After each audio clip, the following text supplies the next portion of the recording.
saya. Perkenalkan, Ibu Lutfia Busra Indaharum. Saya di sini memegang mata kuliah hukum bisnis, yaitu di Tuton tutorial online. Ini dengan saya. Oke, next.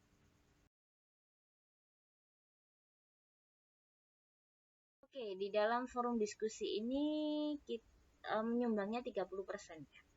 30% forum diskusi, 50% adalah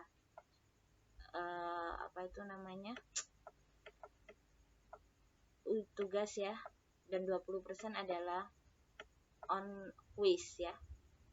Tapi ini membantu kalian dalam kalau ujiannya nilainya jelek ya. Di dalam sesi 1 ini nanti kita akan bertemu dengan mengenal hukum bisnis. Jadi di dalam kita berusaha, di dalam melakukan bisnis itu ada aturannya. Jadi aturan-aturan apa aja gitu. Peraturan undang-undang kitab hukumnya seperti apa, kitab dagangnya seperti apa. Nah, di situ mahasiswa harus bisa menjelaskannya.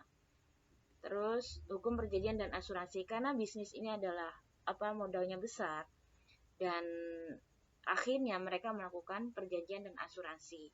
Jadi di saat terjadi kerugian, pihak asuransi kita bisa ngeklaim di pihak asuransi. Seperti mobil nih ya, saya punya aset mobil saya lecet, saya bisa asuransi dengan biaya yang ringan gitu ya. Terus hukum perusahaan, jadi hukum perusahaan itu juga ada. Jadi kalau kalian mau masuk ke perusahaan, terdapat hukum-hukumnya. Jadi mahasiswa harus mampu menjelaskan hukum perusahaan. Terus hukum perseroan terbatas, jadi perusahaan besar itu biasanya masuk ke PT. Terus ada yang CV, ada perusahaan kecil menengah ya. Tapi ini kita bahas hukum perseroan terbatas. Terus hak kekayaan intelektual dan perbankan. Jadi ini biasanya kita mau daftar ke Kemenhankam ya, Kementerian Kementerian Hak Asasi Manusia itu ya, hukum itu. Jadi di sana itu kita harus mendaftarkan produk kita ke sana, karena takutnya nanti produk kita bisa diplagiat orang lain gitu ya. Terus hukum pasar modal, dari kalau kita menjual, kita pasti akan masuk pasar modal, pasar bebas dan lainnya. Jadi di situ ada hukum-hukumnya. Jadi diharapkan mahasiswa mampu menjelaskan hukum pasar modal. Terus hukum surat berharga. Jadi di dalam bisnis ya, perusahaan besar, pasti ada dokumen-dokumen surat berharga seperti surat aset tanah, sertifikat dan lain sebagainya. Terus ini adalah hukum persaingan usaha dan perlindungan konsumen.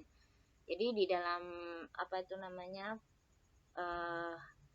di dalam jual beli itu pasti ada perlindungan konsumen, karena terkadang konsumen itu biasanya dirugikan oleh pihak-pihak lain gitu ya, pihak-pihak yang tidak menyukainya. Jadi ada hukumannya, hukum perlindungannya, karena manusia itu sifatnya rentan terhadap ancaman bahaya. Setelah itu ujian. Oke, next. Jadi tugas pertama itu biasanya masuk ke sesi ketiga, tugas kedua masuk ke sesi kelima, dan tugas ketiga masuk ke sesi ketujuh. Jadi kalian harus benar-benar kerja. Ada pantun mengatakan di langit ada pelangi, tak lupa ku hitung warnanya.